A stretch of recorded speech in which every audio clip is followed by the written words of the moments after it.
Blirt TV. We gon' run it. We back for the Bengals edition of the preseason review. Now, before we can talk about the 2025 season when it comes to the Cincinnati Bengals, we do have to look back a little bit at the 2024 season. Where are the notes at? Bengals, just so y'all see that. So for the Bengals, there isn't a lot to unwind. Defensively, they had a meltdown. Their defense gave up way too many points. They couldn't win games that they scored over 30 points. There were games they scored over 30 points and lost. Multiple. That's a cardinal sin in the NFL. Your defense has to be able to rely on your offense, and your offense also has to be able to rely on your defense. And with that being said, the Cincinnati Bengals, I believe, were 8-9, 9-8. Let's take a look at the notes here. Cincinnati Bengals last year were 9-8 and missed the playoffs. They missed the playoffs with Joe Burrow playing. They missed the playoffs with Jamar Chase playing. They missed the playoffs with T. Higgins playing. Now, Trey Hendrickson did have a couple games out with a little injury, but that's no excuse for missing the playoffs. A team that talented is not supposed to miss the playoffs, one. A team that talented is not supposed to have a season opener and losing to the Patriots, two. I still remember it because I was shocked. Shocked. They didn't even play Drake May. I don't even remember who the quarterback was. But that's needless to say, when it comes to the Cincinnati Bengals, I'm getting a little amped up because when good teams underperform, it ticks me off, man. It really pisses me off. Cincinnati last year started 1-4, finished off the season 9-8. That means they went on a run to end the season, but the run wasn't good enough. So everybody knows what Cincinnati has to do. Everybody on offense knows what they have to do. Everybody on defense knows what they have to do. They are asking for investigations on the head coach, so I'm pretty sure he knows what he has to do. And needless to say, we saw that in the preseason. But what did they do in the offseason? I have here, they have departures of... These departures are wrong now that I'm looking at them. Wrong names. But who they added, who did they add? They added acquisitions of Oren Burks, who was a solid player for the Eagles. He played backup to Nakobe Dean and Zach Braun. When Nakobe Dean got injured in the playoffs, Oren Burks played lights out. I'm going to keep it honest. Lights out. Usually if a backup comes in, I'm going to say we still have to see what he has to do. Oren Burks, come on, man. I'm rooting for you. I hope you get the starting job and you run with it. You pick up a Zach Braun contract because, boy, you deserve it. You part of that Eagles team forever, baby. We love you. But getting back to Cincinnati, Oren Burks, then they went out and got Packers defensive lineman TJ Slayton. Now, I watch the Packers. I see how the Packers play. This guy is what we call in the trench work a lot of work. He's going to be a lot of work for people to handle. Now, how good can he be on a Cincinnati defense that really doesn't have too much to help him with? Well, I mean, they did just give Trey Hendrickson $20 million raise, so that should be good enough, right? Matter of fact, let's start this over. When it comes to talking about the Cincinnati Bengals, it all starts and ends with Joe Burrow. I mean, I'm starting the episode. I haven't even done an introduction, but we're talking about Cincinnati. This is the 2025 preseason review. But we're talking about Cincinnati. Joe Burrow is all that Cincinnati revolves around Joe Burrow. Joe Burrow does not work for them. They work for him. And I say that in a good and bad way because Joe Burrow this offseason, or I believe a Super Bowl week, came out and went on TV, national television, and said, we need to keep Jamar, we need to keep T. Higgins, and we need to keep Trey Hendrickson. Now, when your star comes out and says something, you are supposed to listen. But if you don't make the playoffs, then come on, bro. Let's relax a little bit with the demands of paying this guy the highest paid, this guy a $20 million raise, and pay this guy high in the pack of wide receivers.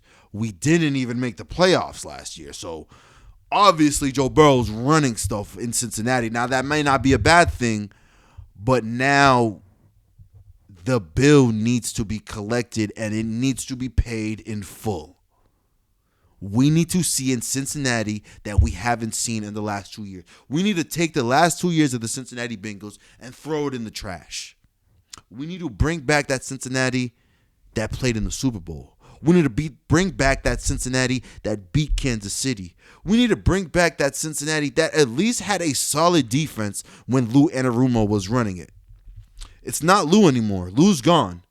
Al Golden will now be running the defense for the Cincinnati Bengals. Al Golden has a lot of work to do.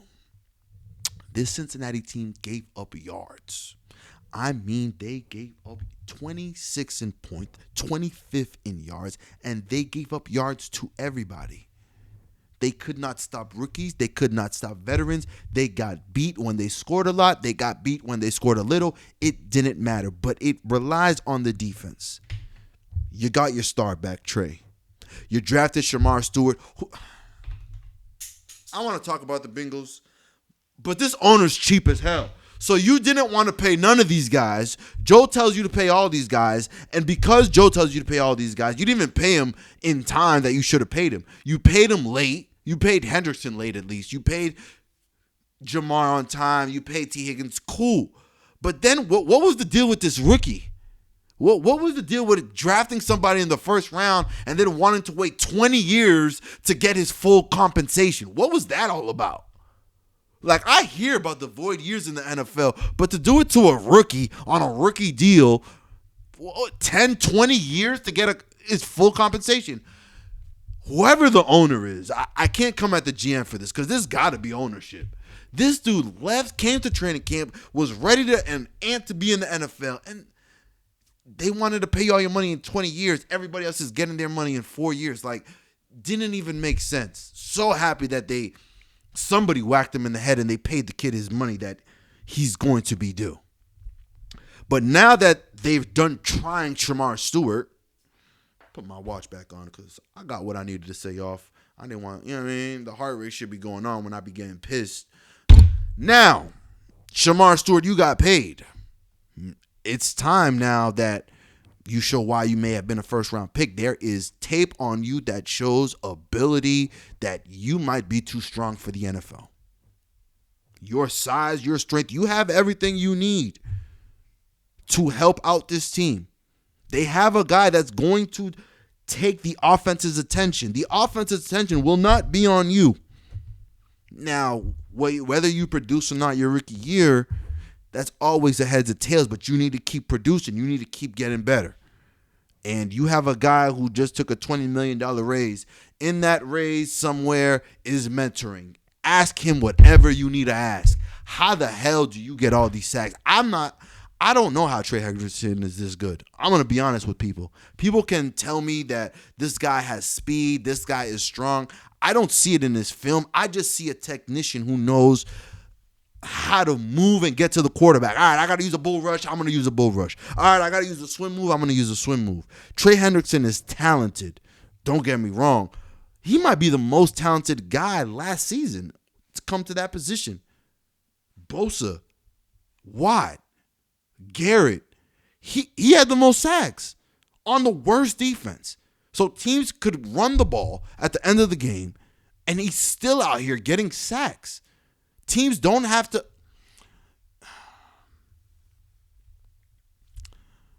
Trey Hendrickson, I say all that to say, you also need to start earning your keep here. The highest paid guys have more of a responsibility than to just play well. Their job as the highest paid guys, their job as the best players on their side, which is the defense, is you need to bring players along with you. Shamar Stewart is one. These linebackers as well that you guys have drafted is another. You lost linebackers. You lost Akeem. You lost Jermaine Pratt. There are guys that are gone on this offense, on this defense, pardon me, that would have played a part in Al Golden's defense, but now that it's an Al Golden defense, it's okay that they're gone. It's okay that they're gone, but they don't know. These new guys don't know the responsibility on what it is to be part of that defense that's married to that type of offense. There's going to be a lot of work that comes in play. And you are going to have to bring these rookies along slowly, and you're going to have to bring these guys that didn't have a good year as well last year. You're going to have to bring them along slowly too. It sounds like I'm giving you all the work, but at the end of the day, all you have to do is breed confidence into that defense. Let's go, guys. I got confidence in every single one of you guys in here. Love you guys in here. Let's get this work. Nobody messes with us. Nobody. Hey, bring it up. Bring it up. Hey, first off, I love y'all boys. Let's go. I have confidence in every single one of y'all boys. Let's ball out. It's a leadership role, it's a mentality role, and it's the ability as the leader of that defense to give courage and faith and promise and honor. And we out here fighting for each other type. That's what you need to be able to bring to the table, and that's what I'm hoping to see from Trey Hendrickson. Now, what happens to you after this season, I hope you get the bag, man. Whether you have a good season or not, I hope you get the bag. I don't know what's wrong with y'all owner over there. Whether it's from him or whether it's from somewhere else, Trey Hendrickson, go get the bag. But now when it comes to the Cincinnati Bengals, what do we think about a team that's going to have one of the top offenses? Their offense was ranked 5th in points last year. Didn't make the playoffs. Their offense was ranked 9th in yards last year. Didn't make the playoffs. What do we say about a team that has such a high offense and really the defense doesn't have to do – I can't say the defense doesn't have to do that much. They lost the game last year where the defense gave up 40 points to some Lamar Jackson. Here it is. I'm starting to get, you know what I mean? That blood's rushing and I'm starting to flow and I'm starting to think, why the hell did all these guys jump on this team and not make the playoffs? Calm down, bro. Calm down. I say that all to say the goals for the Cincinnati Bengals this year are not to be played with. You hit the goals, then maybe Zach Taylor, you can keep this job as the head coach that nobody understands why you still have, by the way.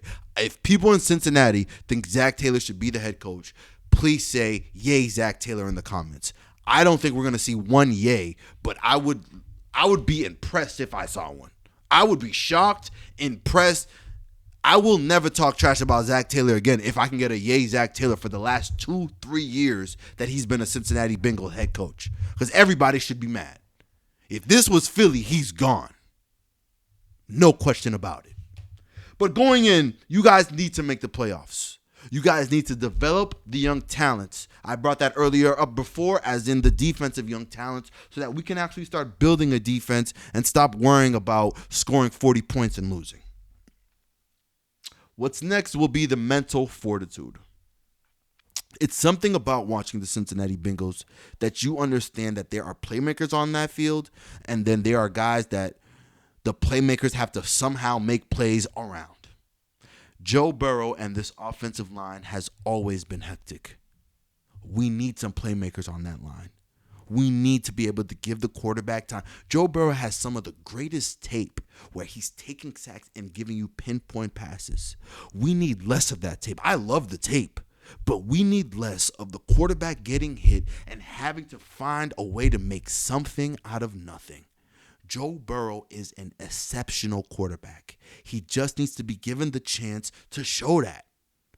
In one full year, Joe Burrow, we were able to watch him beat Patrick Mahomes. Do you know that there are 3 other quarterbacks in the top 5 that have not beaten Patrick Mahomes? According to other people, of course. I have Jalen Hurts in my top 5, so it would be 2, but Josh Allen, Lamar Jackson, hello. So Joe Cool, he's earned the right to ask for what he wants. He's earned the right to move how he wants.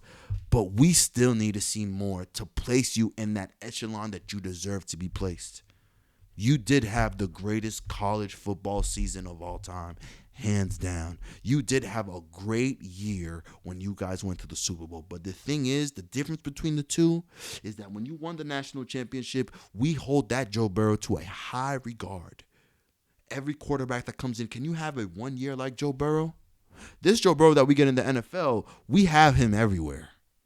And what I mean by we have him everywhere, we've always seen a quarterback with great ability and not be able to finish. There is a stat when Jalen Hurts and the Eagles went to the playoffs that quarterbacks who lose their first Super Bowl don't go back. I want to see Joe Burrow's name on that list next to Jalen Hurts as quarterbacks who go back to the Super Bowl. I want the AFC to be a gauntlet. I'm tired of this Kansas City smacks everybody around and maybe 1 year somebody gets lucky. I want it to actually be a gauntlet. And if it's going to be a gauntlet like it should be, Cincinnati needs to be involved. The offense of Cincinnati, the mindset of a Joe Burrow, all that can mess up any team. You guys can walk in and beat the Bengals. Beat the Ravens. You guys can walk in and beat the Ravens. You guys could walk in and beat the Steelers easily. You guys can beat the Chiefs. You guys can beat the Bills. You guys can beat the Lions. Y'all not touching Philly, but y'all can beat a lot of these teams out here. So I'm really interested in seeing what the progression is going to be with this new defensive coordinator, Al Golden. I'm interested in seeing everybody who's gotten paid. Y'all can't take seats back now. Y'all need to start elevating your positions. T. Higgins, Jamar Chase, Trey Hendrickson. We're going to need to see these rookies come out of the box like how them boys in Philly came last year. Quinyon Mitchell, Cooper DeJean, Jalix Hunt. We need the dogs to show up early. We need to be here early. We need to get through this season. One of the first things that the Bengals need to focus on in this upcoming season is having a strong start. You can't have games like you had last year with the Patriots. You can't have this month of September lull that has just overwhelmed. Everybody expects the Bengals to be in a race and start from behind. You guys don't start from behind. There are benefits to that. I understand when you guys get hot, you're always one of the hottest teams in the league. But y'all don't always have to start 1-4, 0-whatever, 1-3 to actually show this is a good team. Y'all don't need to do that. And I see that you guys have come with the necessary steps. We think playing Joe Burrow multiple possessions in the preseason is going to help. No, we need good game plans. We need Al Golden to have a game plan to stop the defense. We need Zach Taylor to go on. The offense don't need you no more, coach. Offense is set. We need you guys to defensively bring up game plans that are actually going to help the offense improve. Now, looking at the 2025 season for the Cincinnati Bengals, let's look and see where we have them. I don't play about my quarterbacks. So knowing that I have Joe Burrow in high regard, prepare to hear some stuff. Now, starting the season, I'm giving them a W at the Cleveland Browns, a W versus the Jacksonville Jaguars. I then give them 4 straight losses versus the Minnesota Vikings, the Denver Broncos, the Detroit Lions, as well as the Green Bay Packers. That's a tough stretch. 3 of those teams are in the NFC West. One of those teams is in the AFC West. These West teams, NFC North, AFC West. I'm giving them 4 straight losses. I'm going to give them a loss versus the Vikings. I'm going to give them a loss versus the Denver Broncos. I give them a loss versus the Detroit Lions. And I give them a loss versus the Green Bay Packers. This is the NFL they've played with the schedule a little bit. What a list of teams to go through 4 weeks. Vikings, Broncos, Lions, Packers all made the playoffs. By the way, they played the Steelers after that. The Steelers also made the playoffs. But these 4 in particular, seriously, this is going to be a battle, and this is going to be a challenge to see if you guys are actually prepared. How you guys walk out of this, I don't know. But in doing my rankings, I gave y'all 4 straight losses because it's still earlier in the season. 2 of these games are in September. 2 of these games are in October. You guys know how you guys are then. You guys don't even like to look like yourselves. You like to start from behind, and then we start, okay, I am Jamar Chase. Let me show I'm Jamar Chase. I am Joe Burrow. Let me show I'm Joe Burrow. So these 4 games is going to be important. I can't wait to watch them. But going back to the schedule, let's start from the top, because I do a lot of rambling. Let me know how y'all feel about the rambling too, because I've been rambling my whole life. Y'all either going to have to get used to this or get lost, but it is what it is. Start the season for the Cleveland Browns. I have a win at the Browns for the Cincinnati Bengals. Starting off the season for the Cincinnati Bengals, I have a win versus the Browns. I have a win versus the Jaguars, a loss versus the Vikings. I have a loss versus the Broncos, a loss versus the Lions, a loss versus the Packers.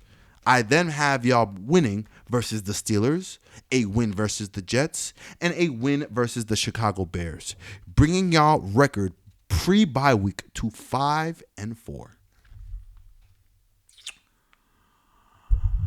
If y'all start off 5-4, which I did predict, I am going to predict that you guys end the season strong. But in real life, I'm having a talk with me. If you guys start 5-4, I'm trading somebody. I don't know who, but if your owner is as cheap as I think he is, and that man is cheap, I'm a billionaire out here, don't want to pay Trey Hendrickson top dollar. I thought he would have paid him years ago, by the way. Y'all start off 5-4. Hey, call me, all right? I could be an advisor. If you guys start off 5-4, I could do a better job than whoever's the head coach over there. Just facts. I'm sorry. I get it. Hard schedule, not hard schedule. Y'all can't start off 5-4, and I predicted the damn thing. Y'all can't do that. But let's keep going. After the bye week, we have Pittsburgh Steelers, W. New England Patriots, W. Baltimore Ravens, loss. Buffalo Bills, loss. But then I wake you guys up at the end of the season with ending the year with 4 straight wins, as the Cincinnati Bengals like to do. Baltimore Ravens, Miami Dolphins, Cardinals, and the Cleveland Browns. I have them winning every game to end their season off at 11-6, and I gave them a ceiling of 13-4, and their floor, y'all floor this season, and for every season after that will be 10 wins. It's a fact. I'm keeping it as a fact. Y'all don't have any other choice but to like it. Y'all's floor from now on is 10 wins. The ceiling for this offense has to be 13, 14, 15 wins. That's the goal. Everybody's paid. The guys who need to get paid are paid. Time for the coaches to earn their pay. Time for some guys to get developed and become good offensive linemen. Time for some guys to develop and become good wide receiver 2, wide receiver 3, wide receiver 4s. You guys drafted good guys. I like Yossi Vash. I like Jermaine Burton. I like what you guys have for weapons. But what can't happen is what happened last year. We cannot have the playoffs starting and we watching Joe Burrow go on First Take. We cannot have the Super Bowl playing and this guy's so bored he got to find a way to get his ass on TV. I don't like it. And I don't need it. None of us need it. Let me know what y'all think about the schedule. Let me know what y'all think about the Bengals. I'm breaking down these teams, man. We're getting closer and closer to the NFL season. Blirt TV. Ow. Blirt TV. We gon' run it.